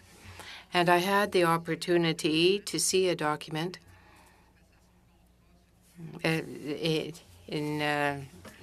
making a contract where it was written that the deliverables had to be given in English only. Presentations in person had to be given in English or French, if necessary. To your knowledge, is this a common practice or is that an acceptable practice in a bilingual country? Thank you for the question. First of all, I'd like to point out that we have published a new guide with respect to official languages in the area of supply. And this is the responsibility in terms of acquisitions of the government. So if we ask for documents in English, it is because we want to have a translation made because it is technical and we have more experience in that area. Well, I don't know about that. It's an inequity, I am sure. I don't know why that was drafted like that. Well, I'm sure we'll have the opportunity to discuss it again in the future because this is a bilingual country and it should be bilingual from the outset, and the two languages have the same status. People who receive documents are entitled to receive them in the language, in their first language, in the language of their choice. I understand all the other things, but it's always the Francophone who pays each and every time because bilingualism is more beautiful in the language of the Francophone, but sometimes, not always, but sometimes the Anglophones are prioritized. And in terms of presentations in English, in as a priority speaks for itself. It's a message that brings to mind other times in the history of Canada. And I'm, it's not very, very nice to have to relive it. I refer to Ontario. For response, but if there's any answer, perhaps you could provide in writing to the committee. Mr. Johns, you better do your 2.5 before I cut you off. Thank you. First, I want to thank you for your service to Canada and for working in the public service, and all of your colleagues and all the people that you work with. There's $800 million for more money for external consultants here that I believe that work that should be done by public servants like yourselves. Now it's going to be $21.4 billion on external consultants.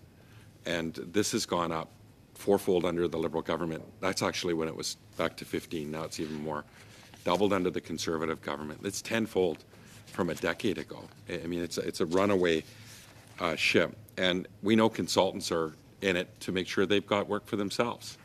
So I've got some questions. Can you maybe tell the committee when staffing plans will be developed and released for departments, and how many of them will or have been developed by outside consultants or with input from them? As the minister mentioned, tomorrow she will be tabling the DPs, departmental plans. So you will see there the 3 years commitment by departments in terms of the money that they have available and also the FTE that they are going to be able to pay with their existing funding. So that will be tabled tomorrow. Okay, so, I mean, the minister talked about the special expertise of these consultants. I mean, their special expertise is making sure they've got work for themselves for the future and growing their own companies. That's what they've proven. That's proof by the numbers. I just need to know how many of them have, helped develop those staffing plans, because they're developing work for themselves is what I believe. And did any of the big 6 $100 million plus club, highly paid consultant companies have anything to do with the development of any staffing plans? I won't be able to answer your question. So you can't answer if McKinsey or PricewaterhouseCoopers or Accenture or KPMG or Deloitte had anything to do with drafting staffing plans or plans to make sure they've got work to fill roles and jobs that could be done by public servants? I have no answer for you. The best person to respond would be the accounting officer, which will be the deputy ministers in each respective department and agencies. Thank you again for your service. Thank you, Mr. Johns. Colleagues, thank you for bearing with us today for the back and forth and everything. Witnesses, now, please, you are welcome to leave. Colleagues, we have to vote on the sub-Cs, and we'll go into camera. Just one moment. Oh, sorry. Mrs. Cusi? Yeah, I wanted to return to my motion that I had presented. We had agreed that after, would you suggest we get the vote done first and then return to the motion? Or? Yeah, the vote will take seconds. Okay, so all right. I have that? seconds. That's fine. Yeah. Officially, does the committee wish to vote on the supplementary estimate C now? Yes, thank you. In all, there's 4 votes on the supplementary estimate C 2021-2022. Unless anyone objects, I will seek the unanimous consent of the committee to group the votes together for decision. Is there unanimous consent to proceed this way, as we usually do? Yeah. Wonderful.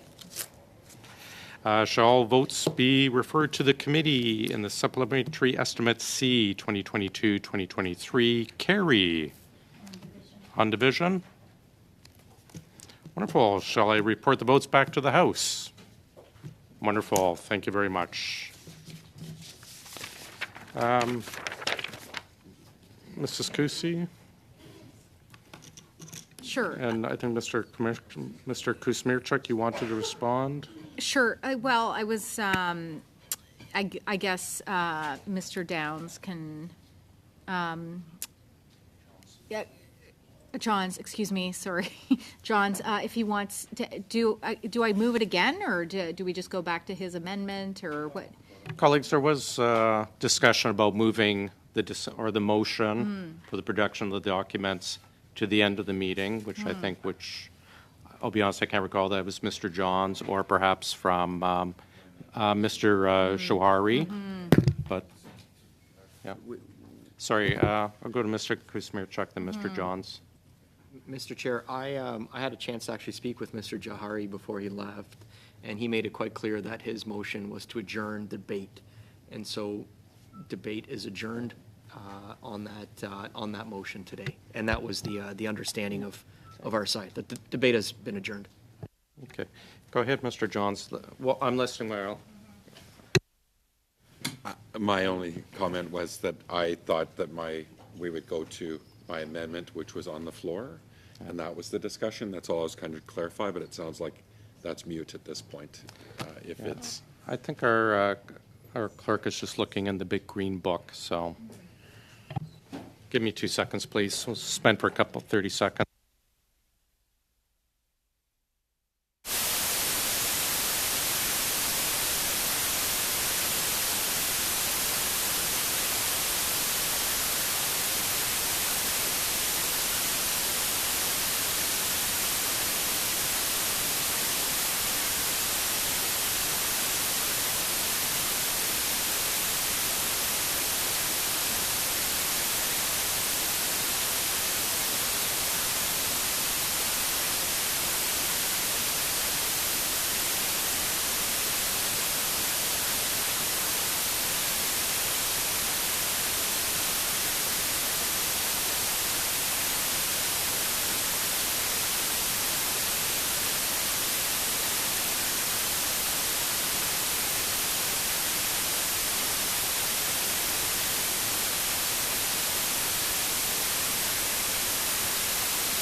Sorry.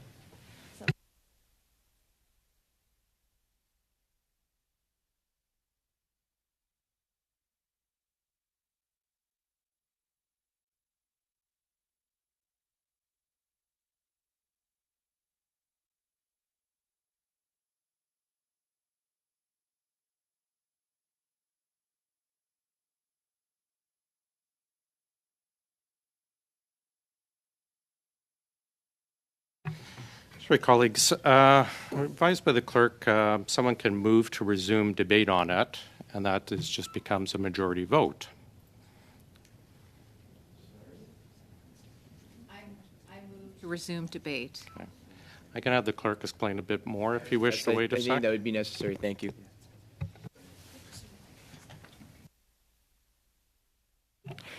Yes, the idea of adjourning debate is to adjourn debate until the conclusion of the order of business. The order of business that we you can't hear me? I'm so sorry. Here we go. This is a little better. We adjourned debate on the motion of Ms. Kuzi and moved to the next order of business on the agenda, which was the supplementary estimates. The supplementary estimates have now been concluded, and it is the committee's time to move to a further order of business. At that point, at an intervening proceeding, someone can move to resume debate on the amendment of Ms. Kuzi. It would be a majority vote in that case, whichever way the majority goes. And then the debate could either resume or it could be further concluded until the committee decides to resume debate on the motion of Ms. Kuzi. Is that? Confused, I've confused you more. I'm so sorry. So we proceeded to the next thing that we were supposed to do. We have since concluded that being the supplementary estimates, and we were moving on to the next thing the committee was going to do. The next thing the committee was going to do was move into committee business. If the committee chooses to do something else with its time, that is its purview. It's an intervening proceeding. So my understanding, move to resume debate, and that becomes a majority vote issue. So, Ms. Kusi wishes.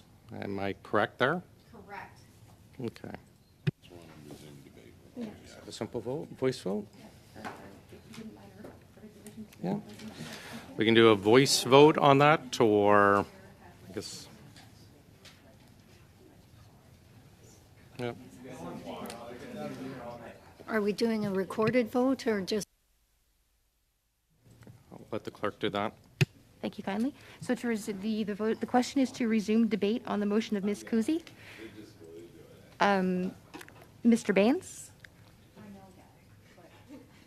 No. Thank you, sir. Mr. Housefather? No. Mr. Hanley? All night, Scott. We can debate it all No. night. Okay, let's, Mr. Housefather, let's do the vote first, and Mr. Davidson, let's just do the vote, please. Mr. Hanley? I said no. Oh, I'm sorry, I didn't hear you. Mr. Kuzmishek? Nope. Thank you, sir. Ms. Thompson? No. Thank you. Mr. Davidson? Yes. Ms. Block? Yes. Ms. Kuzi? Yes. Madame Vignola? Oui. Merci. Mr. Johns? Yes. 5, so 5 yeas, 5 yeas, 5 nays. Vote for the chair? Yes. So that's 6 yeas and 5 nays.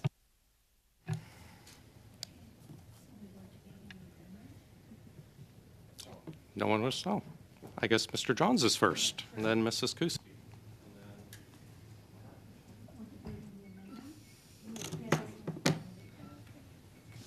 Taking a speaking list, Mr. Johns, Ms. Kusi, Just Mr. just to Kuzmir, clarify, Dr. Mr. Chair, that we are now discussing my amendment, and my amendment Yes. is on the floor. I just wanted to clarify Yeah. that. Do you need the clerk to read back the amendment? Or I are we think that would be good comfortable for the with that? committee, and I actually don't need to comment more than that. Okay. I was hoping she'd do that, and then let the committee discuss the amendment, and then I'm happy to comment after I hear thoughts from the committee. Do you just want the paragraph where the amendment is located? Just to clarify.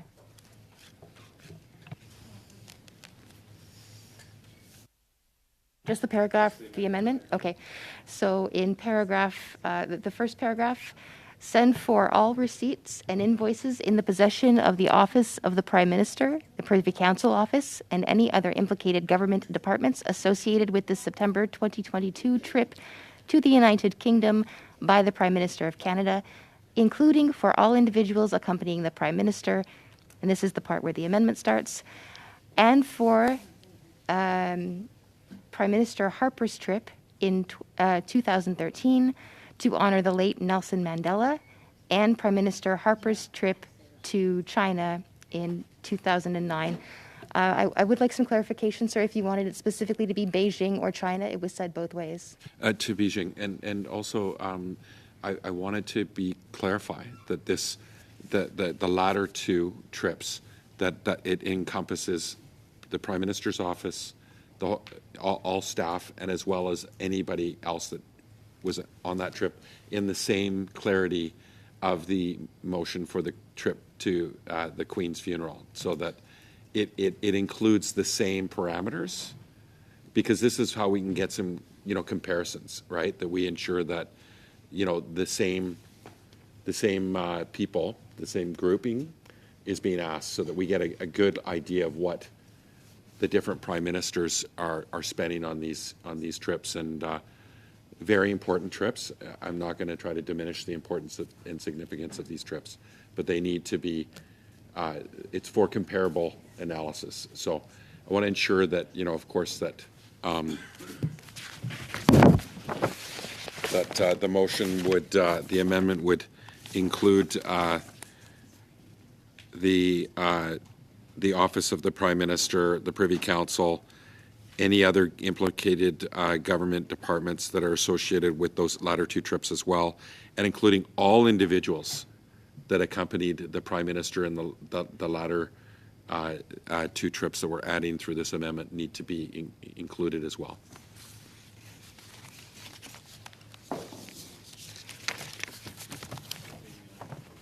What, Mr. Johns? Sure. May I just suggest if that's the intent to add the word both? Said for all receipts and invoices in possession of the Office of the Prime Minister, the Privy Council Office, and any other implicated government departments associated with both the September 2022 trip to the United Kingdom by the Prime Minister of Canada, including for all individuals accompanying the Prime Minister, and for Prime Minister Harper's trip in 2013 to honor the late Nelson Mandela, and Prime Minister Harper's trip to Beijing in 2009. Does that sum up what you are looking to achieve, sir? I'm sorry, Madam Clerk, I can't hear. I'm sorry.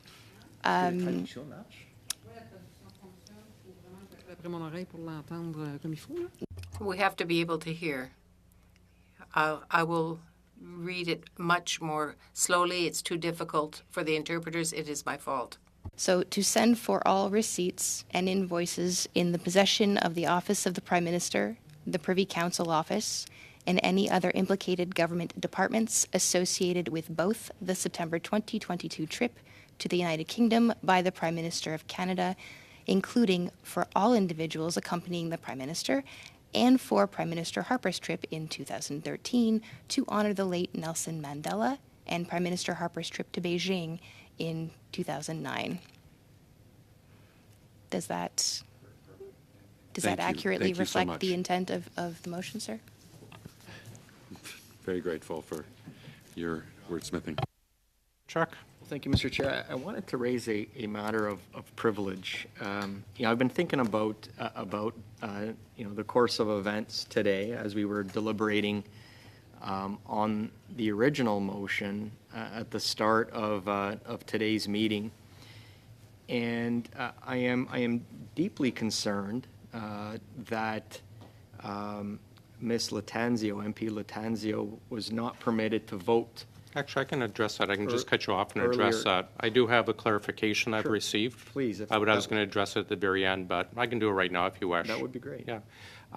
Clerk and I were discussing, there was some error communicated to us about it. So it has been clarified that thumb up or thumb down can. However, obviously, we still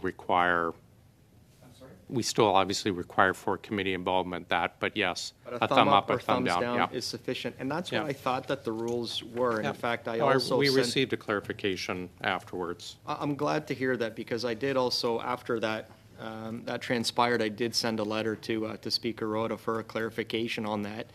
And I think especially on a day like today, International Women's Day, and you have an MP who basically today was not able to cast her vote on an issue, on a motion like today, I think that is especially egregious. And I understand that it was done unintentionally, but the fact remains that we had before us a motion. We had clearly indication from MP Latanzio what her intent was, and was not permitted to vote. And I think that as a committee, we have to take that seriously. And I would say that we have to revisit that decision, because the votes were clearly cast. The member had clearly communicated her vote and her intention, and I believe at that point we need to revisit the decision of that particular vote that was taken, because that would change completely the direction of this conversation that we're having at this point. And I believe that it would be patently unfair if her vote were not recognized. Yeah, it didn't actually change anything because it was still 5-4. Mm-hmm. So it was still a 5-4 vote, 5 yay, 4 nay. So it didn't affect the vote. It would have just changed it from 6 yay and 4 nay, from 5 nay to 4 nay. But I still think that it's important that is recognized as a matter of principle. I think it's a important. fair thing. As I mentioned, Clerk and I reviewed it. We received information that was incorrect, and I have a note from the clerk to address it, but I was going to do it at the end, not in camera, but at the end of our discussion. Right, but can I just ask the clerk, thank you, Chair, for your latitude, if I can ask the clerk to clarify how that vote is going to be recorded? That depends if you've raised a question of privilege. to have something like that at some point in Let my the life. clerk. Sorry. I at some point of my life, à un certain point, At a certain point, there was an instance where technical errors, given the pandemic, led to a very similar situation, a disagreeable situation where I faced consequences throughout Canada, and nobody recognized that. It wasn't in this committee, it was elsewhere, but there were technical difficulties that were not my fault. It was a technical glitch, but nonetheless, there were consequences. And given that situation, and I'm very ready to recognize this fact. But today, to use International Women's Day, if I would have had the same reaction today if it had been Mr. Lattanzio rather than Mrs. Lattanzio without a headset.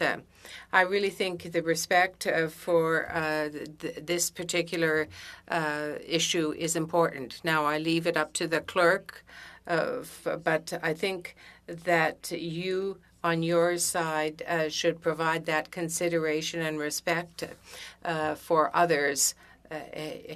It is very, very important, particularly when it involves someone else.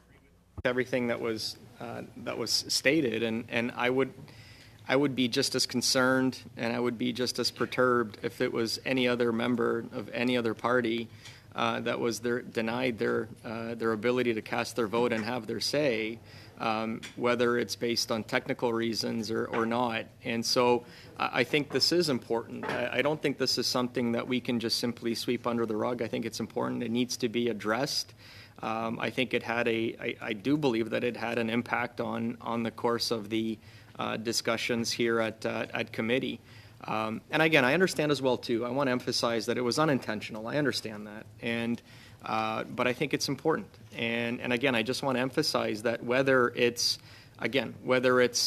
one party or another, I think it's important for all of us to stand up and protect every MP's right to have their voice heard and have their vote count. And that is the very foundation of this democracy and this process. And like I said, the entire meeting today, I just had it in the back of my mind because it didn't sit well with me. It didn't feel right, and it's something that I felt we needed to address. And I certainly hope that the speaker clarifies for other committees and other committee members so that this doesn't happen again. Because again, who knows? In this instance, it was a 6-4 vote that. A 6-4 vote that became a 5-4 vote, and but in other situations, the stakes may be much greater, much higher. And I think my colleague Madame Vignola raises some important concerns here. That again should never be a situation where we allow someone to have their voice canceled and their vote disenfranchised. And so again. From my perspective, it doesn't matter on which side of the aisle that person stands on. We have to defend their right to be heard and their right for their vote to be counted. And so I think there needs to be some clarification on that, and I think it needs to be communicated from the Speaker to the House and also to other committees as well too, so we don't have a repeat of this.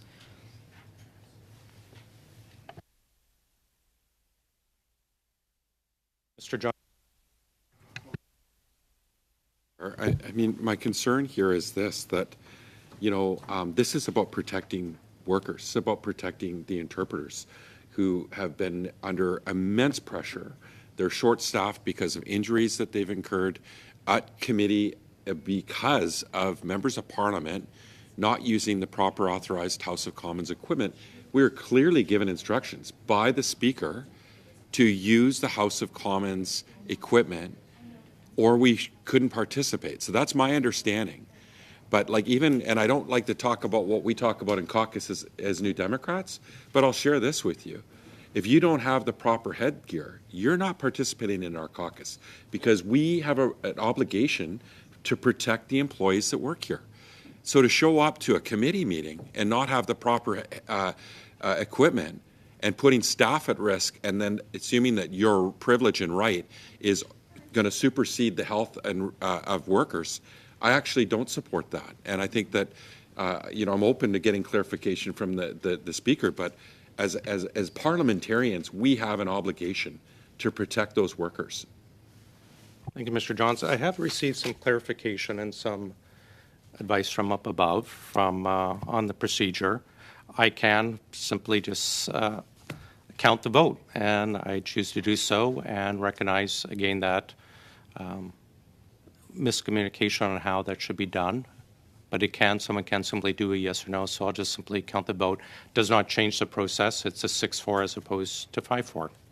So it will show in the records that her vote counted, and it's a 6-4.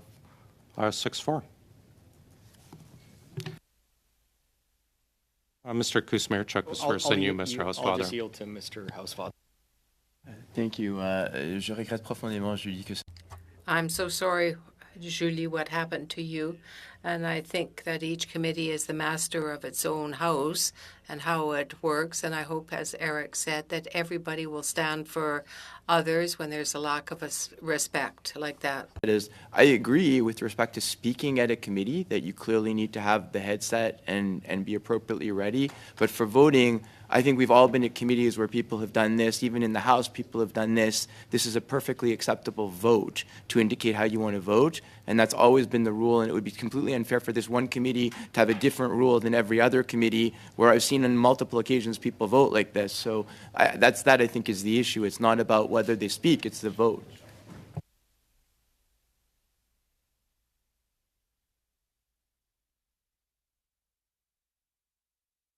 Bear with me 2 seconds, colleagues. Go ahead, Mr. Kuzmierczuk. No, and I just wanted to reiterate what my colleague, Mr. Housefather, had said, and I absolutely agree with Mr. Johns that in order to be able to speak at committee, you need to have the requisite headset. That's something that was decided upon and made clear with the ruling and the communication of the Speaker and the House. Make sure that we're all playing on a level playing field, that we are all abiding by the same rules. And as Mr. Johns pointed out, it's as much about an equal playing field as it is about protecting the health and safety of the interpreters and the workers of the House of Commons. Lord knows they put in incredible time into doing this work. We often ask them to stay hours and hours after a meeting is scheduled to continue with debates. They have families that they want to go to. They have soccer practices and hockey practices that they want to drive their kids to. There's dinners that they want to prepare. And there's also time where they just simply want to go home and be able to recharge rather than staying hours and hours after a meeting is supposed to be scheduled. And so the least we can do is make sure that we abide by the rules and we incorporate practices that protect their health and safety and prioritize their health and safety first and foremost. And so to Mr. Johns, I completely agree with his sentiments. But what we're talking about here is different. This isn't about the privilege of speaking to committee or speaking in the House of Commons. This is the sacrosanct privilege of voting. It is sacrosanct. This is the very foundation of what we do here. And as Madame Vignola had raised, when that sacrosanct privilege is violated, this not only is injurious to the democratic process, it's not only injurious to that member of parliament, but it's injurious to the thousands and tens of thousands of constituents that member represents. It's not just the member's voice that is represented in that vote, but it is the voice of tens of thousands of constituents that send us to this hallowed grounds to vote on their behalf. And so when that happens, it's not something that we can take lightly. It's not something that we can simply sweep under the rug and move on from. It's something that I think has to be addressed and acknowledged, and steps have to be taken to make sure that it never happens again, because this is the very foundation, the very reason why we are here in Ottawa on Parliament Hill to do the bidding of the people that we represent. And so I just wanted to make that clear as well, too, that we're not talking about the privilege to speak. We're talking about the privilege to represent the people that voted us in here, that sent us to Ottawa, to cast votes on matters of importance to them. And I think that's something that is worth protecting, and we have to raise that issue whenever that is violent. So in that case, if, Mr. Chair, what I would do is I would actually move a motion to adjourn this meeting and to put that on the floor. Excuse me, adjourn the debate, pardon me.